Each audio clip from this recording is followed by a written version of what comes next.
Salut à tous, ravi de vous retrouver sur Direct Course. Nous allons évoquer le programme dominical de ce 1er février, direction Vincennes pour un nouveau Quintet Plus, le prix de Chantosé, rebaptisé Grand Prix d'Afrique, une épreuve qui s'adresse à des trotteurs de 6, 7 et 8 ans, pour la plupart bien connus en pareille société. Double tenant du titre, Franck Leblanc pourrait bien conserver sa couronne, lui qui a remporté les dernières éditions avec Tiva de la Frette ou encore Top Price Pia, présente cette année Vico du Petit Audon, un cheval qui a fait sensation en début meeting, signant notamment 2 probants succès avant de confirmer dans des lots de même facture. Sachez qu'il a été malheureux le 25 décembre, il sera ici déféré les 4 pieds, confié à Franck Niffard qu'il connaît bien. Je le pense donc capable de mettre tout le monde d'accord. Je lui poserai toutefois le numéro 4, Valse d'Avinière. La sagesse ne fait pas partie de ses principales qualités. Elle compte déjà 14 disqualifications en 31 courses courues et pourtant son potentiel est intact. Si elle est sage, elle peut parfaitement inquiéter Vico du Petit Audon. Donc attention, ce numéro 4, c'est loin d'être un coup sûr, mais en classe pure, elle n'a rien à envier à ses rivaux du jour. Attention également au numéro 11, Voluntary Dream, souvent remarqué par ses fins de course dans des lots de même acabit. Il a le potentiel pour lutter pour les premières places. À lui d'ailleurs de se montrer sage et de pouvoir placer son rush final au moment opportun. Le numéro 13, Olympique Chronos, que l'on connaît bien sur notre sol, se protéger de Lufti Cogini, avait notamment signé 2 succès l'hiver dernier sur les programmes de Paris-Vincennes, il faut donc s'en méfier. Le 1, Urlando BJ, qui présente un bon ratio, puisque déjà 8 victoires et 10 places, et ça en seulement 28 courses courues, orne son palmarès. Le seul bémol, c'est qu'il compte 2 disqualifications en autant de sorties à Vincennes. Cela dit, à mon avis, s'il est sage, il peut parfaitement finir dans le quintet gagnant. Ensuite, j'ai retenu numéro 9, Pionnier Bar, qui à l'âge de 4 ans s'était classé 2e d'un groupe 3 à Vincennes. Jugé sur cette performance, il convient de s'en méfier. Le numéro 5, By Hair, qui vaut à l'évidence mieux que ne l'indiquent ses débuts manqués à Vincennes. Attention également au numéro 10, Venice Girl. Elle avait bien couru en début de meeting, signant 2 succès. Je l'ai placée en fin de sélection puisqu'elle évoluera ferrée. Et à mon avis, elle est bien meilleure en étant déférée des postérieurs. Résumé chiffré pour ce quintet. 14, 4, 11, 13, devant l'As, le 9, le 5 et le 10. La suite du programme à Vincennes. Dans la première, je sais qu'Hervé Billet est confiant avec le 102 As de Biancourt. Le cheval a beaucoup d'atouts dans son jeu. Il sera déféré les 4 pieds pour la première fois. Il se plaît sur les parcours de vitesse. 2100 mètres autostart, grande piste, c'est parfait pour lui. Il a un bon numéro derrière la voiture, le 2. Il a été préparé pour cette course. Il ne faut pas le juger sur sa dernière tentative, où le cheval partait en 2e ligne dans un lot plus relevé. Cette course avait essentiellement pour but de préparer cet engagement de dimanche. Donc attention, 102 As de Biancourt, c'est à mon avis une bonne base de jeu, tout indiquée. On lui posera le 101, Athos Devolos, qui possède en une 13.5 le meilleur chrono du peloton sur le tracé qui nous intéresse. Donc le 102 et le 101. Dans la suivante, j'aime beaucoup le 206, Valse de Rêve. Elle pouvait également courir le même jour le prix de l'Île-de-France. On a choisi cet engagement plus facile pour elle. Elle sera sur un parcours de vitesse à son entière convenance. 2175 mètres, c'est son sport.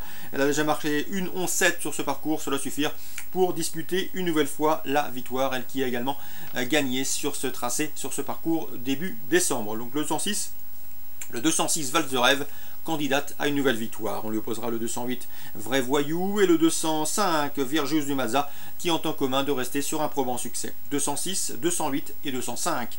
Dans le prix de Rouen, un groupe 3 de bonne facture. A priori, les plus riches devraient se tailler par du lion. Le 508, Anamix, qui a fourni l'autoritaire lauréate et la très séduisante lauréate du prix de Croix, devrait pouvoir confirmer. Attention au 509, Indy Juice, qui vient de faire sien le prix Jean-René Goujon sur plus court. C'était le 25 janvier et qui tentera de confirmer sur plus long.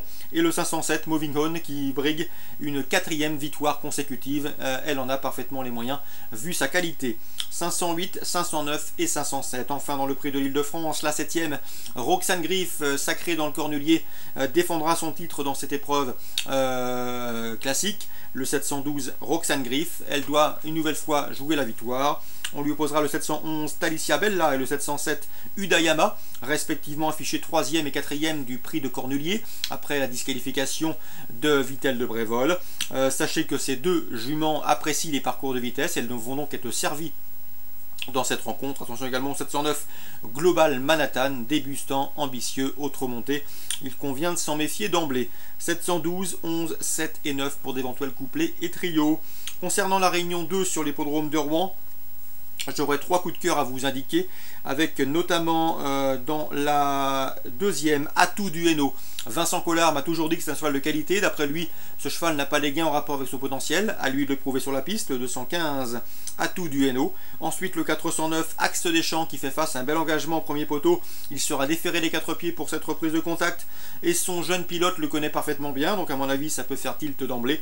Et le 908 également, c'est Boston Saint-Brasil, un protégé de Robert Berg qui vient de s'imposer avec de la marge courant janvier sur l'hippodrome de Nantes. À mon avis, il est en retard de gain et doit pouvoir doubler la mise. Le 215, le 409 et le 908 pour la Réunion 2 à Rouen-Moncanchy. Enfin, en Réunion 3 à Pau. Concernant le Grand Cross, eh bien dans la 6e, j'aime beaucoup le 609 Touco. Le cheval a été malheureux dans la dernière préparatoire. Il a commis une faute à la banquette de Bordeaux avant de bien se relancer pour prendre la 3e place. Il avait auparavant gagné l'une des préparatoires devant Toutankhamon qui devrait partir favori. À mon avis, dans ce lot, c'est un postulant au succès, lui qui va se plaire sur le terrain lourd et qui tient la distance sans aucun problème. Le 609 Touco, mon préféré. Bien sûr, le 610 Toutankhamon lui sera directement opposé. Le cheval a prouvé qu'il faisait partie des meilleurs en cross-country, notamment à Pau. Et le 611 Saying Again, qui a toujours bien fait également dans les préparatoires, luttant avec les deux précédents cités, doit confirmer 609, 610 et 611. Dans les autres courses paloises, en Réunion 3 toujours, dans la première, protégé de Jean-Claude Rouget fait face à un bel engagement, c'est Passion Blanche. On lui posera le Valentin, toujours un gant à l'âge de 9 ans, et qui se plaît sur les parcours de vitesse. Donc dans la première, Passion Blanche et le Valentin. Dans la deuxième, attention, 203, Eau et Feu. Jean-Pierre Totin le classe parmi ses bons espoirs dans cette promotion. Le cheval a bien débuté sur cette piste paloise, se classe en 4e. Une confirmation est ici et logiquement attendue. Donc de 203, Eau et Feu, protégé de Jean-Pierre Totin. Concernant cette Réunion 3 paloise, voilà pour les infos dominicales. À très bientôt, bon week-end et très bon jeu à tous.